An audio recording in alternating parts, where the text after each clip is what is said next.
how's it going? It's that nerd Ryan here, and today I want to do something that literally when I started posting videos on this channel, I wanted to make a video of. And I just never got around to really doing it. I had like just things popping and like other stuff, and then I was like, you know what, fine, I'm going to make this. Especially since I'm resurging my Dragon Ball Z fandom. I wanted to make what other franchises, if they were put in the Tournament of Power, who their 10 fighters would be. So I know this kind of happened in Secret Wars with Marvel, but I figured we'd start with the MCU and go through as up to Spider-Man No Way Home, who we would have as these fighters. So let me explain the actual Tournament of Power rules, and then I'll explain the few other rules that I had to put on here just for the MCU to make sense with this. So there are no outside weapons. It must come from the fighter themselves. So you can't have armor, you can't have a magical hammer, can't have a shield, nothing like that. You cannot kill your opponents. There is no flight that you can use, time limit of 48 minutes, and it is a battle royale.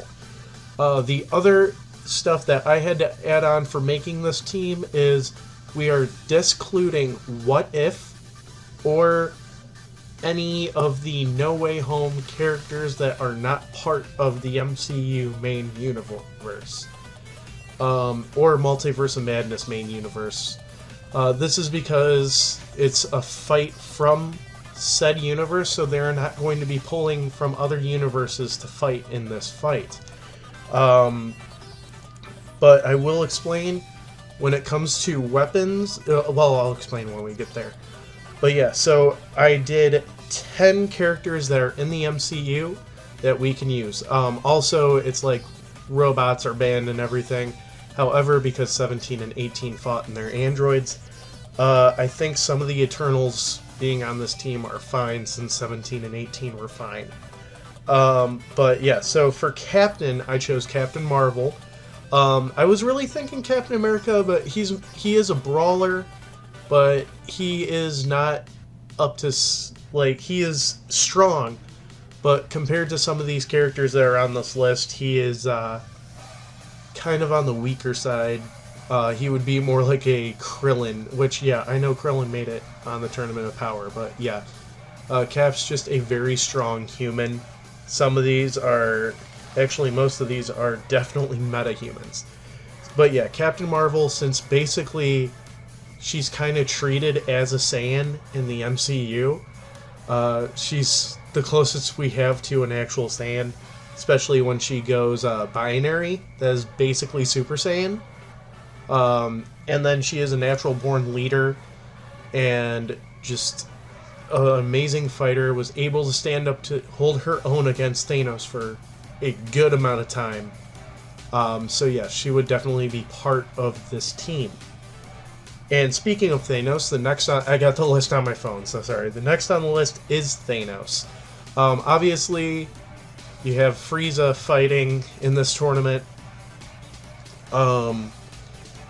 Obviously, you can have Thanos. Thanos is the strongest villain that we have so far faced. Obviously, Kang is another very strong villain, but he's also a multiversal villain, so we cannot use him. But Thanos is, 1, an Eternal. 2, he is Eternal with a deviant gene. He was able to beat up Hulk within seconds, and even without the Infinity Gauntlet, he is insanely strong, which he will not be able to use the Infinity Gauntlet in this because no outside weapons. Next is Hulk. Hulk is strongest there is. The more angry he gets, the more stronger he gets. And he has things such as the Thunderclap, and just immense strength that would totally help out in a fight like the Tournament of Power. Next is Thor.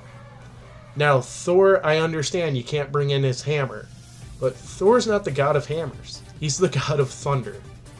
He can summon thunder, use range attacks with thunder, and just altogether, he's a strong deity. He's a god himself. And he'll just be able to probably stand the most, or take the most beating, which he has. I mean, he's survived in space. He's survived getting hit by a sun. He could probably do pretty well in the Tournament of Power. Next, we got 3 Eternals on this list, which is Icarus, Gilgamesh, and Kingo. Kingo's chosen for his finger blasts. He'd be able to do range attacks such as that. He'd probably be the weakest on the team, though. Then we have Gilgamesh, who is a very strong Eternal. He's supposed to be the strongest of them all, so he should be able to hold up even against Goku. Then Icarus is basically Superman, when you think about it. I-beams and flight, yes, he can't fly in this, but I-beams should help, and his speed and strength should help as well. Then next, Doctor Strange. Doctor Strange, I feel like, would be the second most powerful character on this list. We'll get to who the first one is in a moment. But just due to his use of magic, and yes, he wouldn't have the Eye of Agamotto, he wouldn't have his cape, he wouldn't have his sling ring, but still, you can use magic without those items. You just won't be able to teleport people in other areas. You can use the mirror dimension to get out of certain areas, and just stuff like that. And then next will be our strongest character on the team, which I know I keep saying that, but this is the strongest character on the team, and that's Scarlet Witch.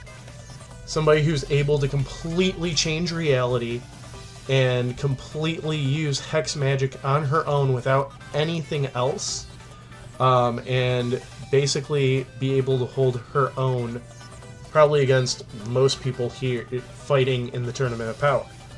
And then lastly, we have Groot. And I'm not saying Baby Groot, I'm saying Groot. Hopefully at this point Groot's grown up. If not, Teen Groot might be still pretty good. But his ability to use his arms, branches, whatever you want to call it, to fight and everything like that, I think would work out perfectly in the Tournament of Power. You'd be more like a gimmicky fighter, but still. But yeah, so that's my list of the 10 people from the MCU that would be part of the Tournament of Power. If you guys want me to continue this with Star Wars would be a little bit harder, I'm thinking, but I totally would want to do it. I'd also want to do it for Pokemon. So just let me know, guys, if you want me to do that. And then maybe instead of Lego, we could do Transformers, maybe. Maybe not. That would be a little unfair advantage.